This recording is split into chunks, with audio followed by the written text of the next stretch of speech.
Yeah, we're live. Welcome. Thank you so much for joining us, whether you're joining us live or you are watching a recording at some later time. We're so glad you're here. My name is Leela, and I'm here with my colleagues Meredith and Daniel. And today we'll be having a conversation all about the invisible work of healing. So I'll just share a brief intro before we get into today's conversation.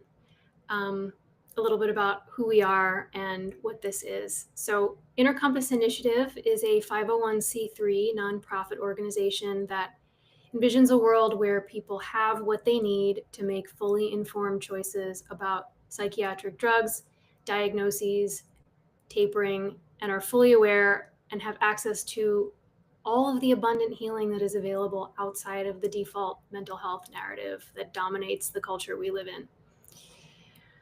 We receive no grants from foundations or government agencies or corporations or anything like that. We exist only through the donations of individuals and families who believe in the work that we do, and we are so, so grateful for your support.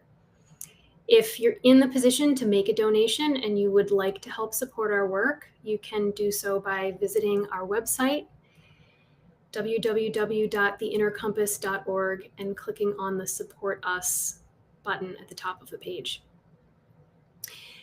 And so for these conversations, we have these about once a month, and we really like to pull ideas from all of you in our community when we choose topics to talk about. So please feel free to leave a comment below this conversation, wherever it is that you're watching, if you have a topic suggestion that you're interested in for the future. Once we get into the conversation, we won't really be monitoring the live chat, but please feel free to comment and ask questions, and we will do our best to leave a little bit of time at the end to be able to respond. So, as I said, today we are having a conversation about the invisible work of healing, and I am going to pass things to Meredith to share about what we mean when we say that.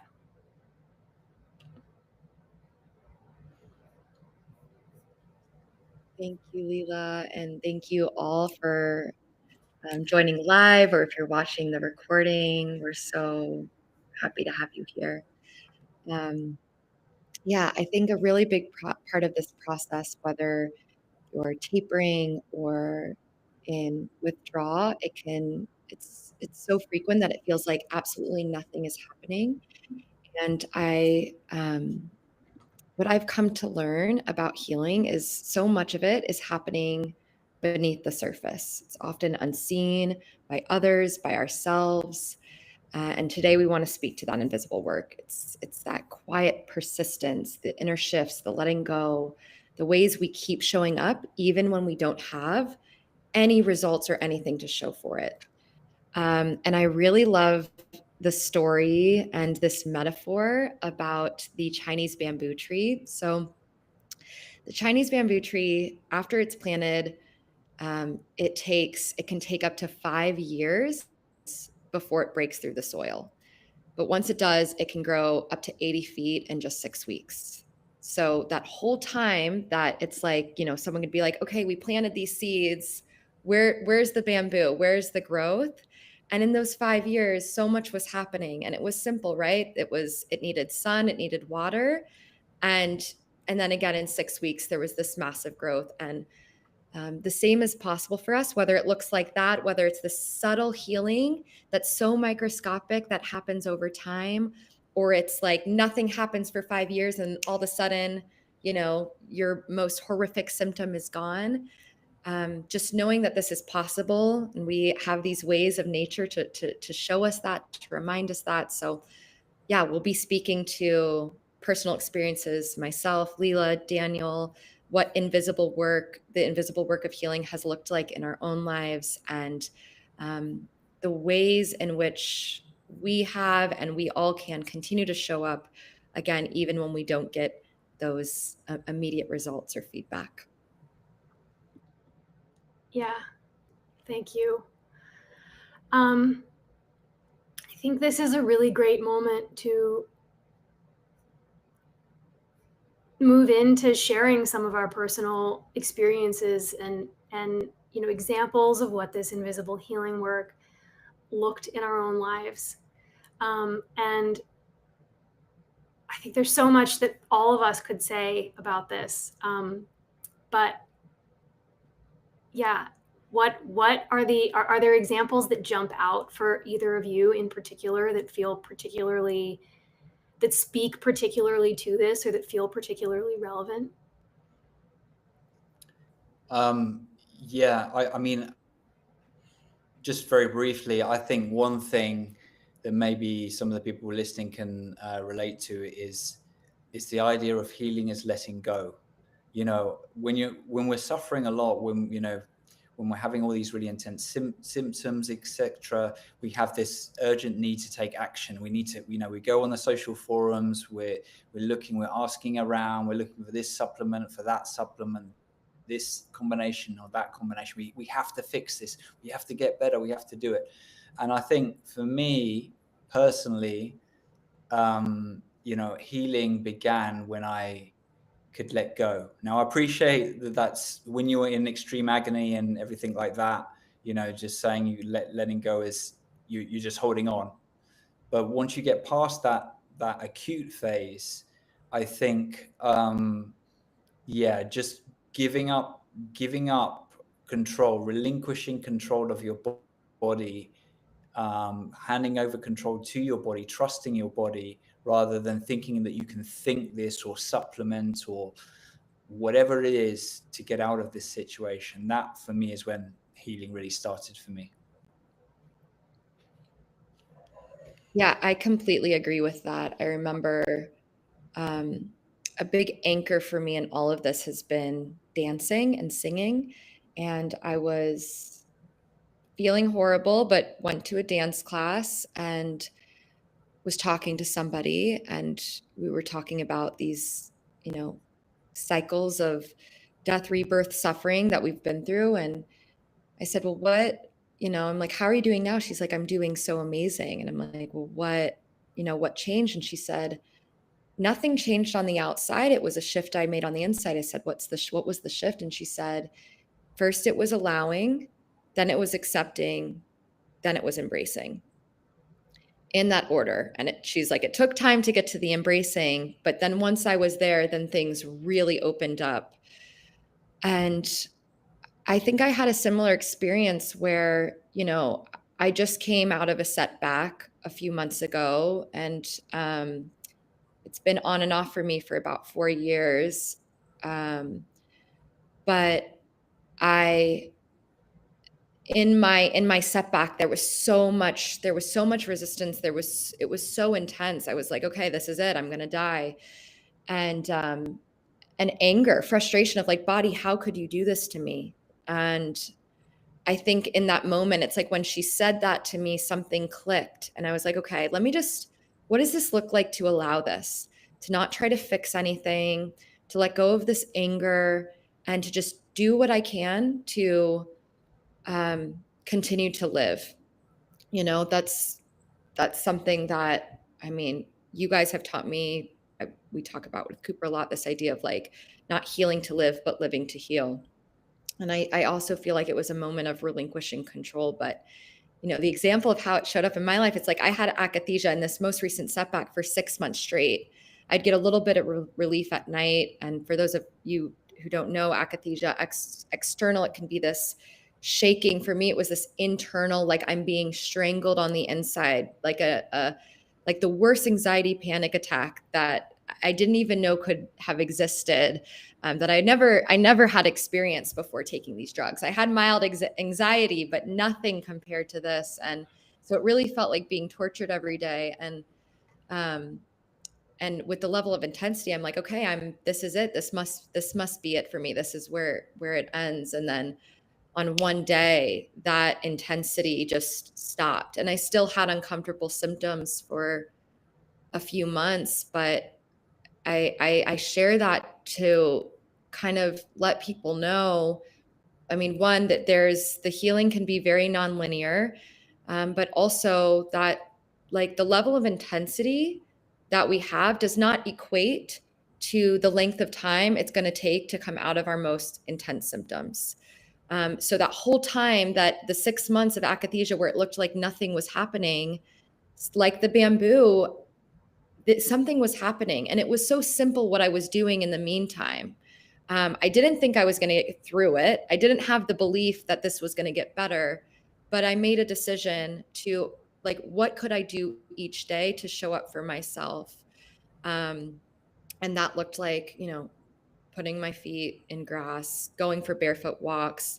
Even if I couldn't enjoy it for those 6 months, it was just this consistent, like, okay, I'm going to me, like looking back, it's just this act of being the parent that I needed to say, like, it's okay, I'm here, I love you, I've got you. And to be able to hold both parts, the screaming one that is suffering and in so much pain, and then to kind of pull in the strength through nature, through God, whatever we believe in, this thing bigger than me, to give me the strength to also show up as the parent or the God self and say, okay, we're going to go for the walk. I know you're in so much pain, or I'm going to make you some eggs now. And again, didn't look like anything was happening. I kept doing these acts of like, okay, I'm going to get in more protein and fat, and I'm going to spend more time in the sun, and I'm going to listen, you know, I listen to a lot of Bob Marley and reggae, and something about like that feeling of being on the beach, even though I feel miserable. I'm like, okay, this is bringing me to happy times. Maybe this is doing something for me. And looking back, I think every tiny act I was making was, you know, attributing to that soil that was underground. And now I'm having this experience of feeling like I've grown 50 feet, and, you know, I'm getting to travel again and feeling joy and getting to cry again, like authentically, not like the type of crying spells that feels so withdrawal related, like the kind where I feel deeply moved by something, or I'm in a moment of grief. And so yeah, it's so I mean, I look back and I'm like, oh my goodness, so much was happening in all those moments that I was like, what's the point? What's the point? Nothing's changing. Nothing's changing. So yeah. What about you, Leela? I'm so struck by, and I know big chunks of both of your stories, but I'm so struck in listening to both of you today, what devotion I hear to yourselves and to like the little mustard seed of possibility. And that is, it's really moving. Yeah, I think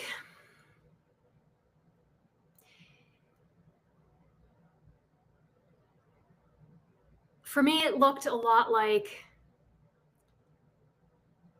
in terms of how I showed up, it looked a lot like what you are talking about, Meredith, with like, what is one tiny little thing that I can do to care for myself in this moment?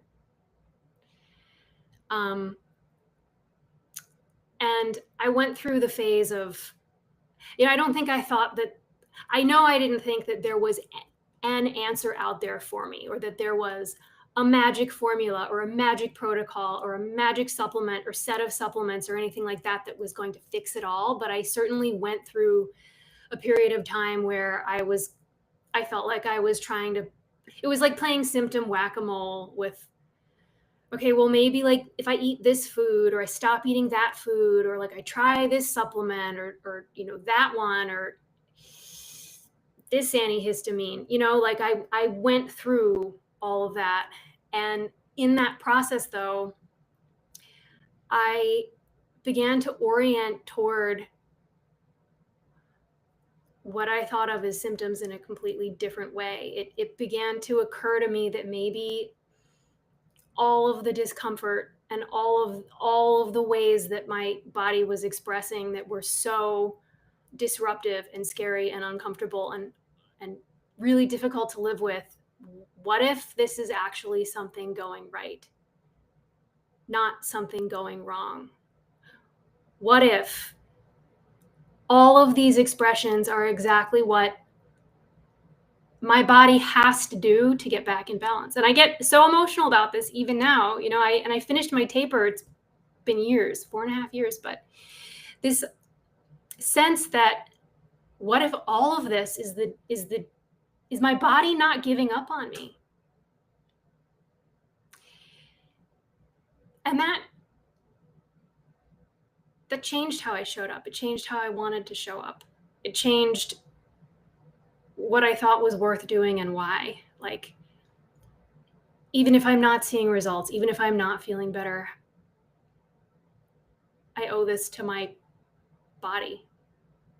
I owe it to my body to ask what's one little thing I can do right now that can nourish us, right? My mind, body, soul. It's sort of weird to be talking about my body and the rest of me, but it did sort of feel like this relationship, you know? And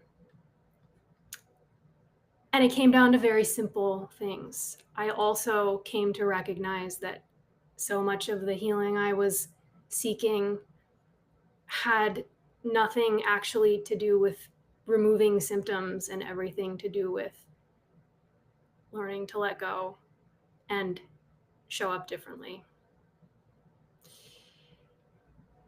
And so maybe it looked like going and standing in the sunshine for 90 seconds. Maybe it looked like lying down for 15 minutes. Maybe it looked like saying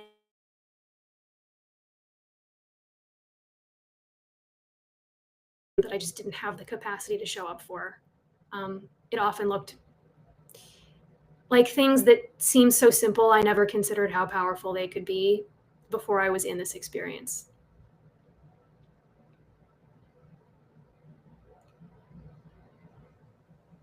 I relate to that so Leela, much. Very powerful. Yeah. I was going to say, I think, there's kind of lots of different facets for me. But, I think we can all agree that at its worst, psychiatric withdrawal is very dehumanizing. It's very, it rips you apart from your connection with fellow human beings, your feelings, your connection and integration with the world is so removed. And I think, like you said, Leela, those small things, I think, for me, it was, I would go out in the morning. If this was at my absolute worst, I would go out in the morning, go for a walk, and I would go up to the trees near where I walked, and I would put my palms on the trees. So like put them on, so I could feel like this living, breathing organism and feel some kind of connection, because I felt so chemical, so artificial, and so cut off. It was like an act of resistance to some degree, and it just made me feel a bit more human, a bit more kind of connected. And I think the other thing as well is I talked a bit about like letting go but letting go is not the same as passivity. I think it's more, letting go is the letting go of the kind of constant need to be doing something all the time, and to the kind of running around like a headless chicken. That's what you need to let go of. But I think that the other way I had healing was just in changing my mindset and getting out of, psych drug withdrawal is incredibly unfair. It's a massive injustice. The suffering is immense. None of us signed up for this. None of us deserved this.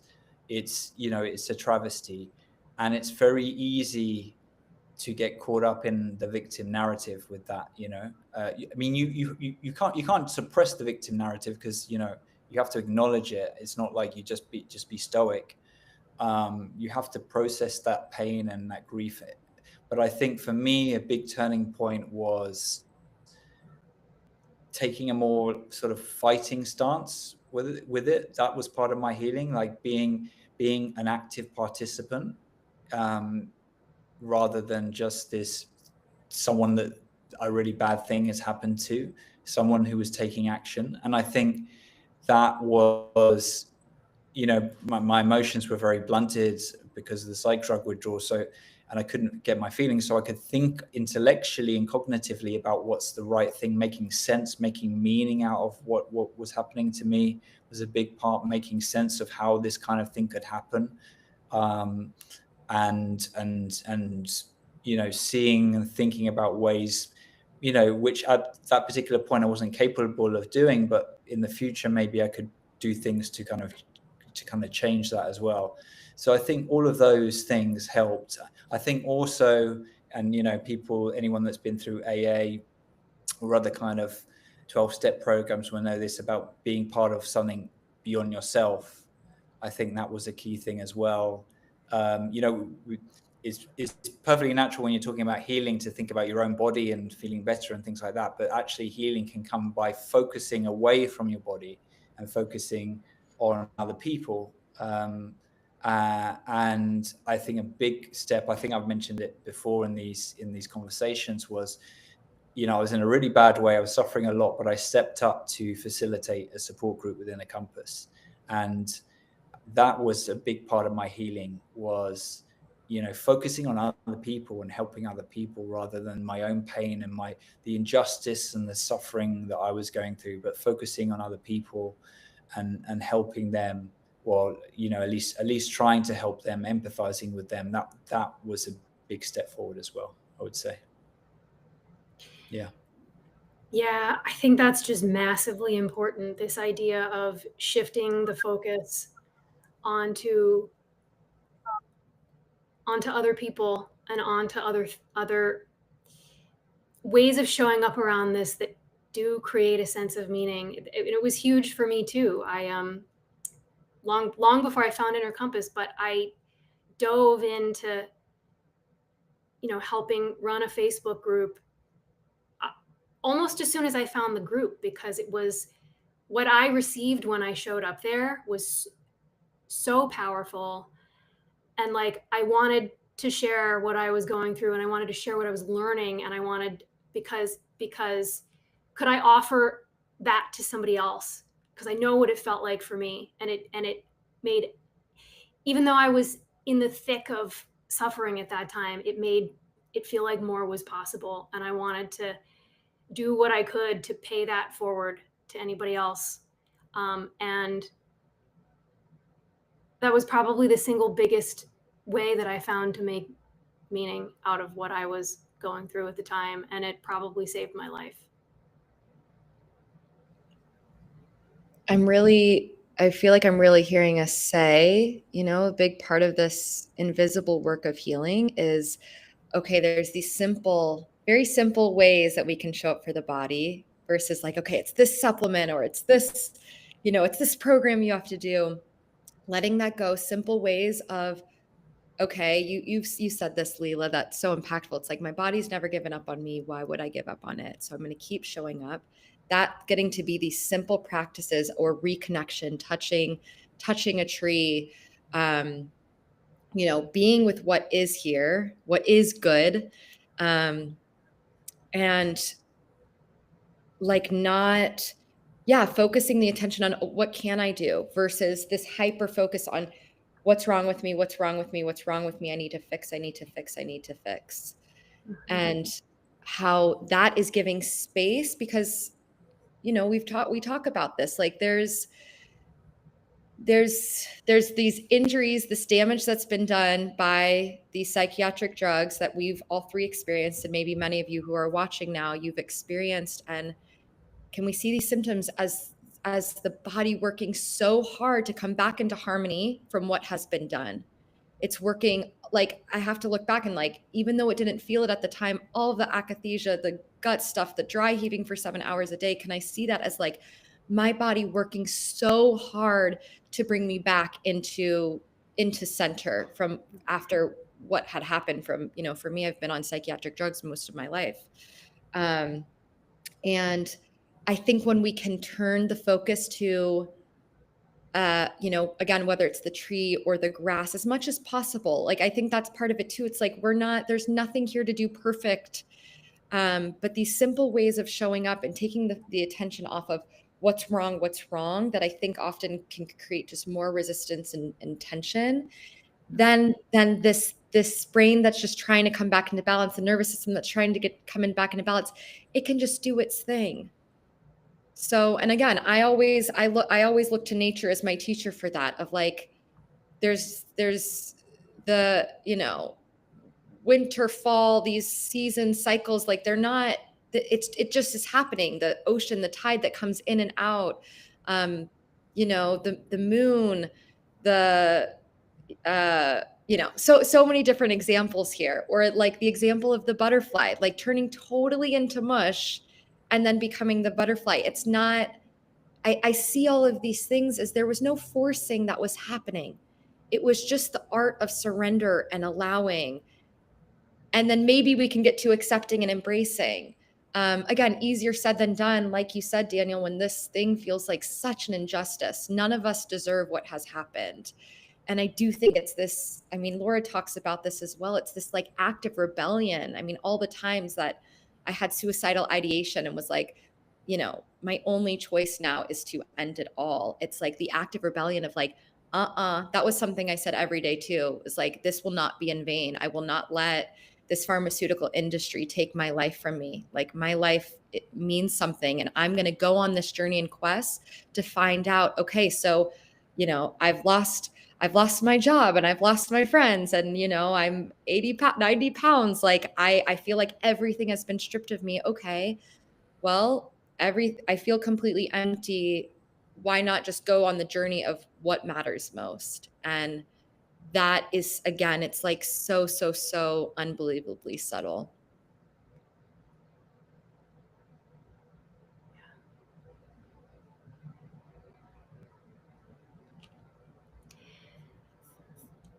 We, I think, have already been speaking a little bit to, or I guess I'll phrase it this way. We've already kind of, in what we've talked about, been less directly kind of challenging the idea of progress.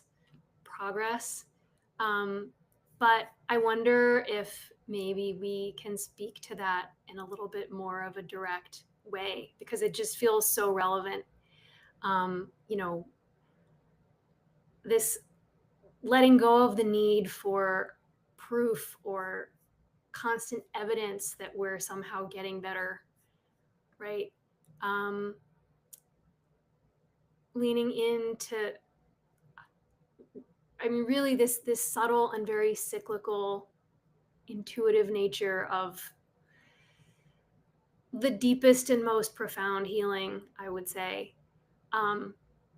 Because I know this feels like a huge sticking point for so many people who are walking this path. And it certainly felt like a huge sticking point for me for a long time. Like, I thought I was better. And now here I am back with this particular piece of the struggle feeling worse than it's ever felt. And, how do I make sense of that? And how do I believe anything other than all of the progress has been erased and I'm back to square one, and which is like one of the most hopeless feeling places to be. Easier said than done, I think. Yeah. It's the honest answer. I remember. Yeah, Leela. Go ahead, Daniel. Go ahead, Meredith. I remember, Leela, when I came to you in my setback, and I'm just like, I just had, an entire year of getting better. Like, how I was in it. I was in akathisia and in withdrawal for a year, and I just came out of it for a year. Like, how in the world can this happen? And if you're hearing me say this, like, don't be like, oh my God, that's going to happen to me. Like, I think I think part of the reason I ended up in my setback is because I did so much.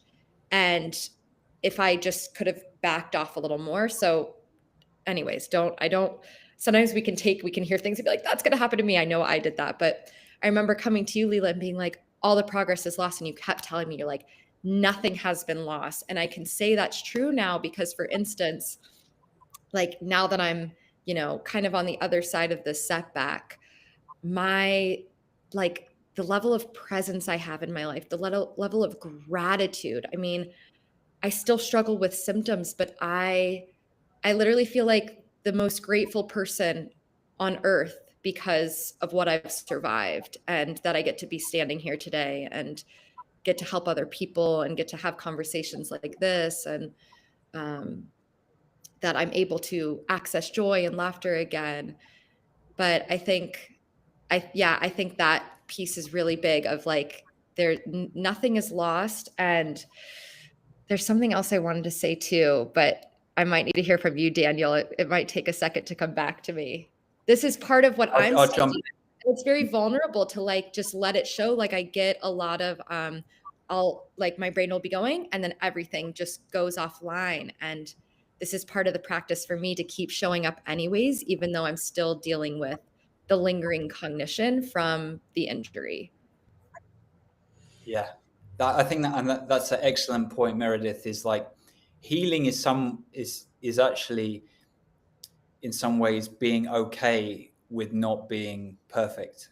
You know, it's okay with still having symptoms. You know, I remember I what I think was there gonna say is. now. You already helped me. Go ahead. Say it really quick before I forget. I think it's like going through this journey, I've had to change my entire like rubric of what it is to be happy, what healing means, what feels good, especially because this experience has been so dynamic and nonlinear. So for me, it's changed of, you know, maybe before it's like, okay, I, you know, have a great job and money and, you know, love where I live. I'm happy. Now it's more like, now what I care more about is how present can I be? How much trust do I walk with in my life? You know, so there's like, I've noticed in my healing, there is more of a level of trust. If I have a day of like really hard symptoms or, you know, signs of healing, I notice I'm now more like, okay, this is part of it too. Whereas 2 years ago, I mean, even a few months ago, let's be honest, I'd be like, going into another setback. Great. Okay. It's all over. Here it is. I guess I only just got a little bit of a window of happiness and relief. And, you know, so the way I respond, my capacity to be with uncomfortable sensations, like that's healing to me. You know, we were just talking about this too, like seeing it as this epic love story that we have between ourselves and our bodies, and, you know, how we can make meaning so that it's not just, like you said, Daniel, suffering for the sake of suffering. So I think that's been a really big part of it, especially with the nonlinear nature of all this, is the values that I have for life, like what I desire for myself. It's less external and it's more about, I want to be able to be present. I don't want to dissociate. I want to be able to savor. I want to be able to be honest. And I want to walk in faith and trust. I want to be able to believe that it's not in vain. So thanks, Daniel, for bearing with me as I, you know, lose it. And then I'm like, okay, come back. Throw a bit back. Yeah. No, you're very welcome. Yeah. No, I totally agree. I think for me with progress, it can become, I mean, at one point, I had my spreadsheet. I was the spreadsheet person with my tapering and, my graph and seeing all that. That did actually help the graph. The graph was beneficial in kind of seeing how my tapering was going and see how far I'd gone. That was kind of beneficial. What wasn't beneficial was giving a rating to my symptoms every day of how bad or good I was feeling. I felt it just made me focus more and more on it. And And it's a bit like, we've all seen The Simpsons. There's like a common joke in The Simpsons where, you know, like Bart is in the back with Maggie and Lisa, and they're on like a family day out, and they're just like, are we gonna get there yet? Are we there yet? Are we there yet? Are we there yet? Like, you know, just repeating that. And it's like, that's what so many of us can get like with healing. We're like, so am I healed? Am I healed yet? Am I going to be healed tomorrow? Am I better today? Am I sure?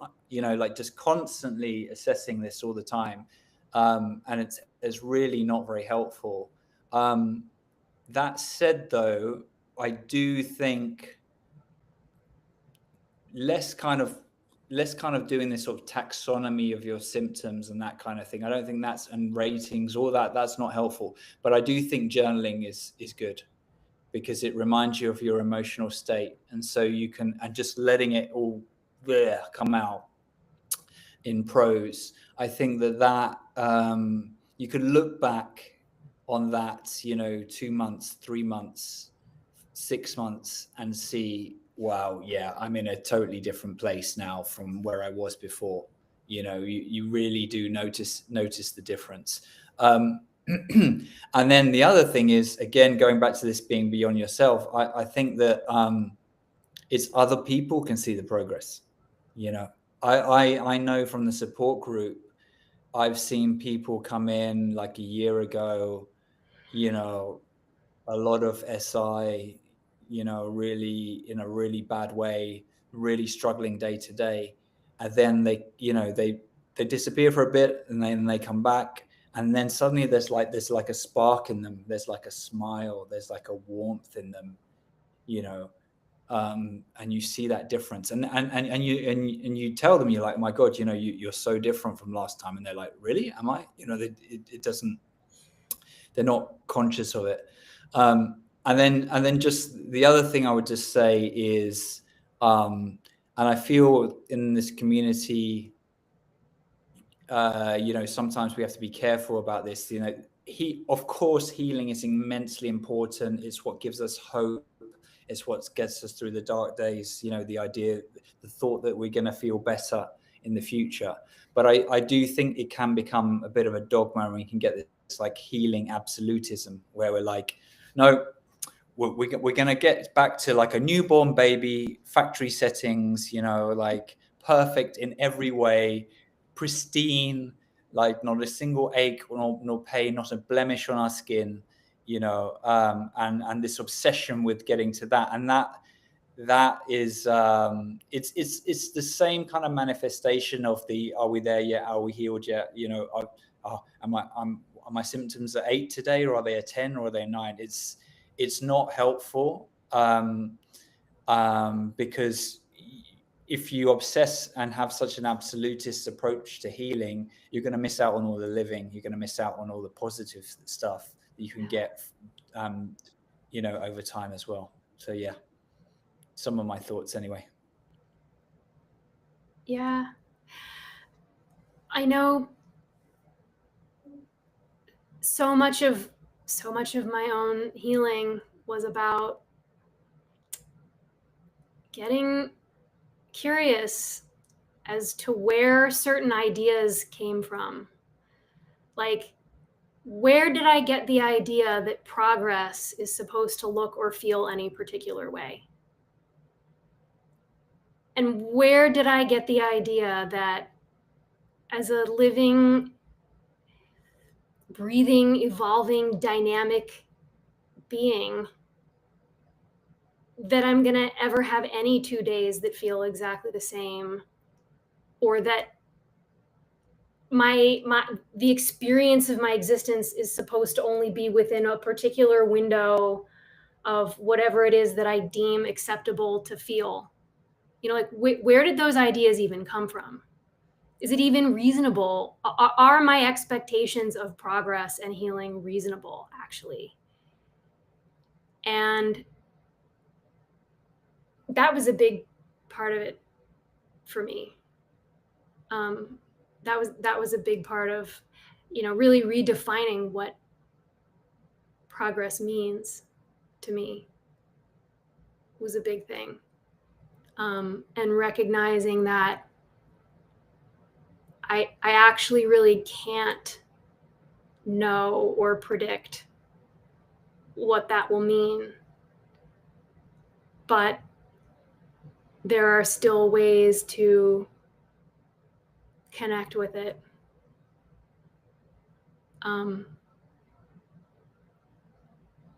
And yeah, letting completely go of the idea of getting back to anything. Because really all any of us are ever doing in this life is moving forward. And every moment, whether we realize it or not, we are, you know, I'm a little bit different at the end of this sentence than I was at the beginning of it. Everything is changing all the time. We are changing all the time, whether we're aware of it or not. And so this idea of getting back to the way I was before, you know, a part of progress for me meant dismantling that idea that I was holding.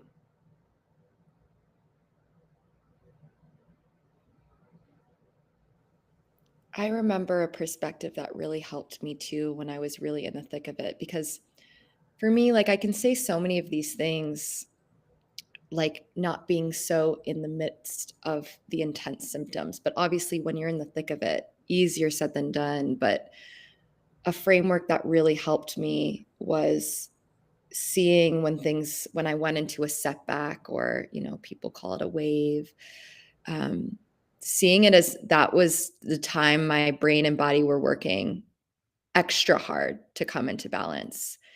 And so what I tried to do in those times is, like, I would get excited and celebrate. I'm like, oh my God, this is great. Like, there's big construction happening today. I mean, they didn't tell me about it, but wow, they're doing big remodeling today on my system, you know, and like literally imagining that there's a whole team of people restructuring my body, my nervous system, my brain, my cells, and, you know, seeing them all in their hats. And, you know, maybe they take a few days off because they just did like a big project, reworking a part of my system. And that was when I would have a window, and then a wave would come, and I'm like, okay, wow, they're really at work today. And so just bringing in those perspectives, I mean, we've talked about, I think this is a through line through so many of these conversations, is what are the stories we're telling ourselves? What were the stories given to us? Like you're mentioning here, Leela, of like, okay, what is progress? What does healing mean to me? And yeah, I think those reframes can be really supportive.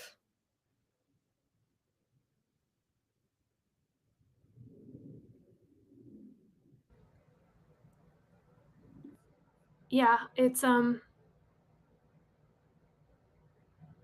reframing many things was maybe the single most supportive thing I did for myself through my years and years of tapering.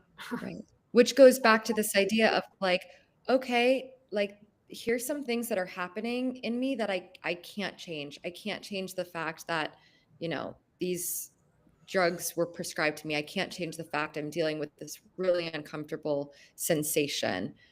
But what can I do? And I think perspective, meaning making, going into service, helping others, like these things that we can do, so this, again, underground work can happen. Yeah, I'm hearing again and again, there's so much about letting go, not passively, but letting go through as an act of love and devotion.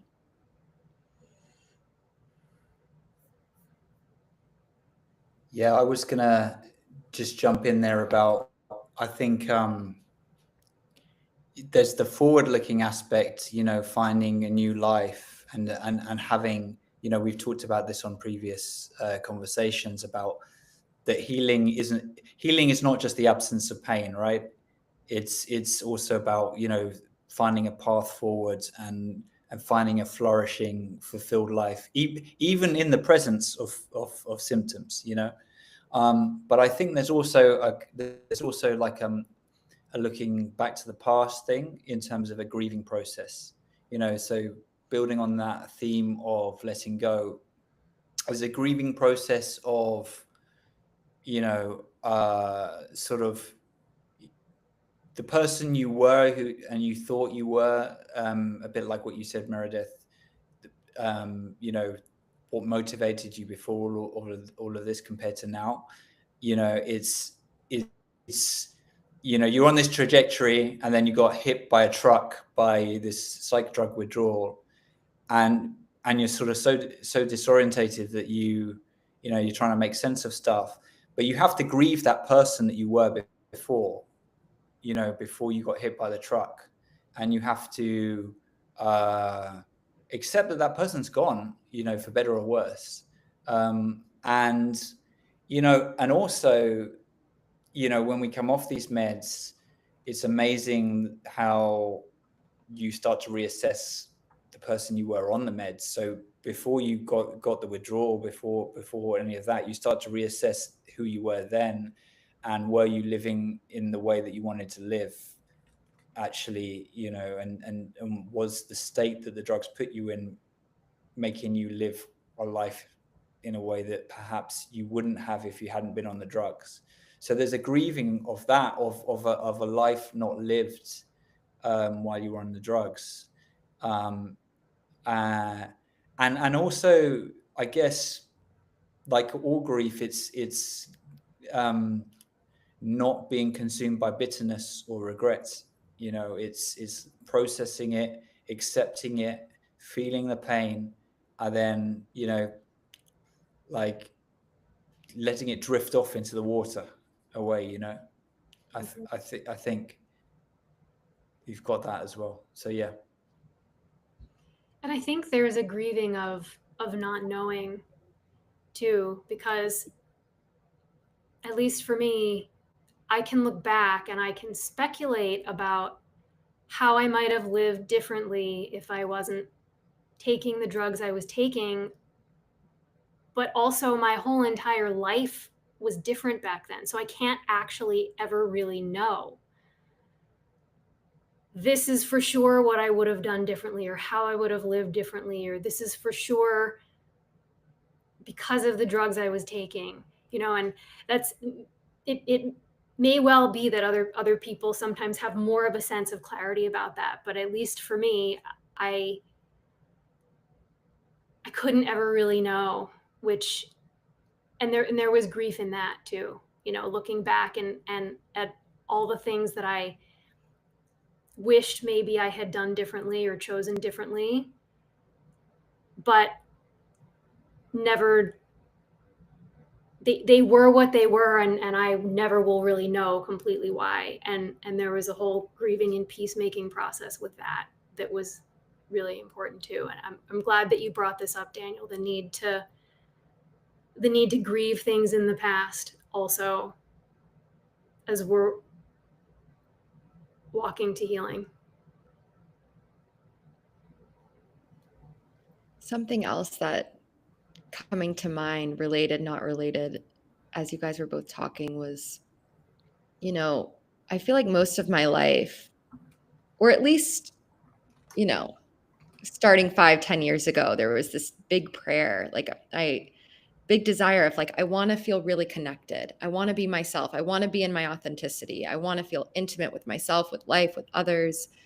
I want to feel love. And looking back, I can see this experience was that prayer being answered, just not in the way that I thought it was going to look. I am more intimate with myself in life right now. I do walk with more joy. I feel more connected to the nature around me, to the cycles and seasons. I feel so intimately connected to nature. I feel so connected to what's actually true, what's actually real, which was a big unwinding process after having so many of these beliefs and, internalized because of what I was told at age 6 of, you have this thing, you need to be on medication for life. And so I think there's the grief, and then this moment of, wait a second, like, I even think when I, like, still to this day, I say, I want to be really present. Like, that's my motivation. I want to be really present with life. I don't want to be scrolling on social media all the time. I want to, you know, yeah, I want to feel connected. And I can sit here and be like, well, wait a second. All these sensations that that I've had, certain sensations that I'm still dealing with, that is bringing me into connection and intimacy. And so again, just like another reframe that I think has come up for me. Like, you can say, like, I want more love in my life. Like, that's the prayer. It's like, okay, I want to feel more loved. I want to feel more recognized. Who's to say that this might not be the very, tumultuous winding road to be able to have that prayer being answered. Nowadays, I say I'm just living inside of the prayer, and the questions are at the altar, and like, I just, through my living, the prayer is being answered. So again, I'm getting a little bit meta, but I think that's something else that's really supported me. And this other thing that's invisible, it's like, it's not how I thought it would look. This is not how I thought my life would look at 30 years old. And in ways, it's so much more meaningful. It's not without pain. It's not without suffering. It's definitely not without unknowns. There's so much still so unknown to me, but it is definitely filled with meaning. And that, to me, is healing.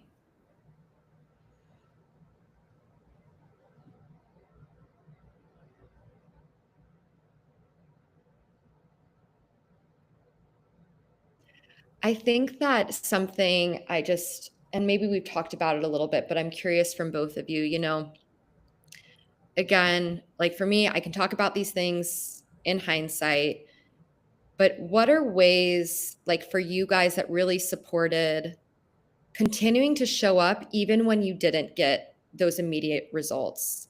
You're not necessarily feeling so much better, but it's like, okay, I'm going to continue to do this, nervous system regulation exercise, or I'm going to keep going on my walks and touch the tree, even though I feel anger or sadness or grief.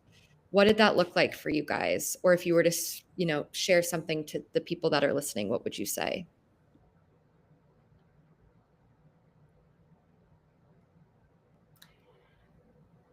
Well, I think for me, there was this little bit of, well, sometimes little bit, sometimes a lot of it, but there was a kernel of curiosity about what might be possible. And there was also a very conscious awareness that it took the totality of my entire life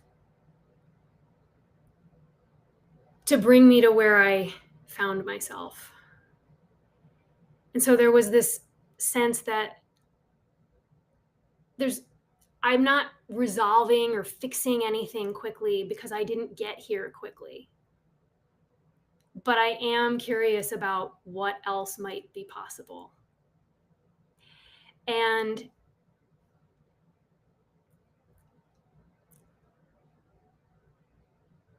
it's always possible for me to decide to check out at any point if that's what I have to do.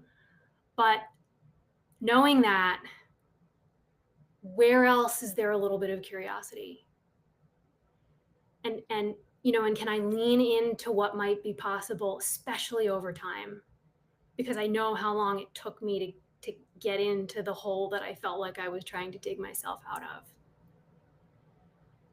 And so I think for me, it was this sometimes very tenuous, but always a little thread of connection to being curious, which was part of my whole why for tapering to begin with. I had never met myself as an adult, not on these drugs, and I needed to know who I was. I needed to give myself a chance to find out, and I knew it would haunt me forever if I didn't do that. So there was some curiosity that sort of motivated me taking steps in the first place. And so that thread ran through even when it felt like one little teeny weeny little cobweb thread, it was still there.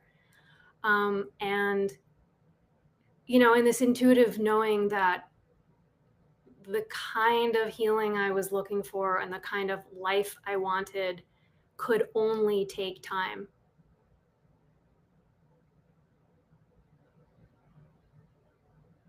So beautifully said. I love that question. Well, what else is possible?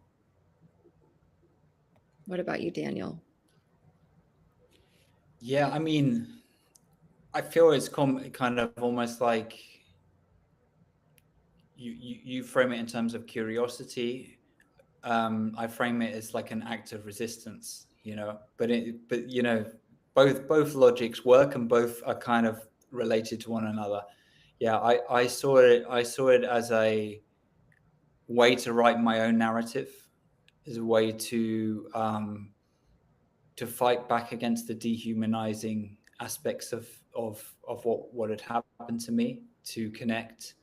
It might seem a bit pretentious to use, the term from Hamlet, to be or not to be, but to be or not to be, that soliloquy in Hamlet is literally about someone deciding whether they want to continue living their life or not. And that's what psych drug withdrawal takes you to. And so it's literally to deciding that you want to be, and by being, you do these small things. It's a way of saying to the world and saying to yourself, I want to carry on. I care about myself. I want to move forward. Who knows if this will help me, but it's not, the point isn't whether or not this will, make me have this greater healing at this point. The point is to do it, whether or not it works,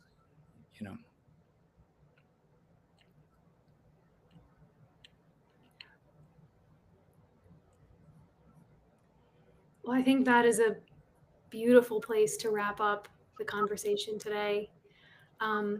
Thank you both so much for joining me for this. Thank you all who are watching and who will watch later.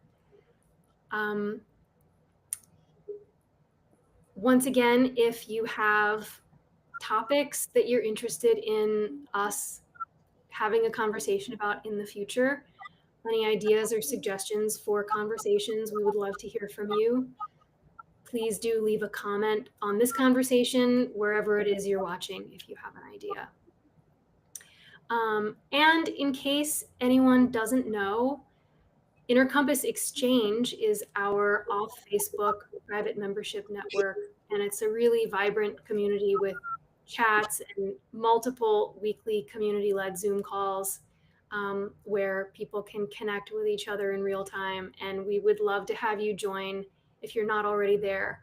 And you can learn more at exchange.theinnercompass.org. And if you appreciated this conversation today and you would like to help support ICI, once again, we encourage you to make a donation if you're in a position to do so. We exist solely because of donations made by individuals and families who believe in what we do. And recurring donations of any amount can make the biggest difference. We just are so, so grateful for your support. Thank you all once again for joining us today, and we'll see you for the next one. Take care. Thanks, everybody. Thank you. Bye.